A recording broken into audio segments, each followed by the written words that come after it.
ஜெய் வாராகி, என் அன்பு குழந்தையே, என்னுடைய தங்கமே, நான் சொல்வதை தெளிவாக காதில் வாங்கிக்கொள். எப்பொழுதும் நான் சொல்வதை காதில் வாங்காமல் அமைதியாக இருந்ததெல்லாம் போதும். நான் இப்பொழுது சொல்வதை தெளிவாக காதில் வாங்கினால்தான் உனக்கு அனைத்து விஷயங்களும் புரிய வரும்.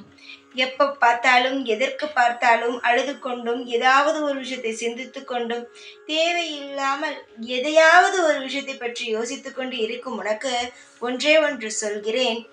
உன் வாழ்வில் நடக்கப் போகும் விஷயங்கள் அனைத்தும் பொன்னான விஷயங்கள். நீ மட்டும்தான் தேவையில்லாமல் இப்படியெல்லாம் நினைத்து கொண்டிருக்கிறாய். வாழ்க்கை என்பது மாறும், நிச்சயமாக மாறக்கூடிய ஒரு தன்மை உள்ளது. இன்று ஒரு மாதிரி இருக்கும், நாளை ஒரு மாதிரி இருக்கும். அதனால் வாழ்க்கை இப்படித்தான் என்ற ஒரு முடிவுக்கு வந்து விடாதே.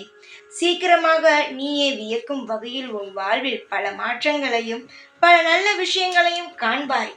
என்ன வாழ்க்கை இது! நாமும் எவ்வளவோ முயற்சி செய்கிறோம், ஆனால் ஏன் அது அப்படியே உள்ளது என்று நினைக்காதே. நீ நினைத்த நேரத்தில் நடக்காவிட்டாலும் திடீரென்று மாற்றம் கொடுத்து உன்னை இன்ப வெள்ளத்தில் ஆழ்த்தும். அதுதான் வாழ்க்கை. வாழ்க்கையை பற்றி புரிந்ததா? நீ நினைக்கும் பொழுது தருவதல்ல வாழ்க்கை. நீ நினைக்காத பொழுது நீ கேட்டதை தந்து உன்னை இன்ப வெள்ளத்தில் ஆக்குவதுதான் வாழ்க்கை. புரிந்து கொள். எல்லாம் நல்லதுதானே. எப்பொழுது நடந்தால் என்ன?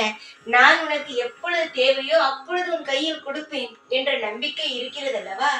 சீக்கிரமாகவே உன் வாழ்வில் நான் உன்னை ஒரு கம்பீரமான இடத்தில் வந்து அமர செய்வேன்.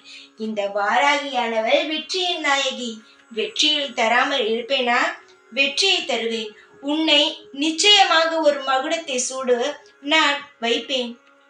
கவலை வேண்டாம். நிம்மதியாக இருந்தால் அனைத்தும் உனக்கு நிம்மதியாக கிடைக்கும்.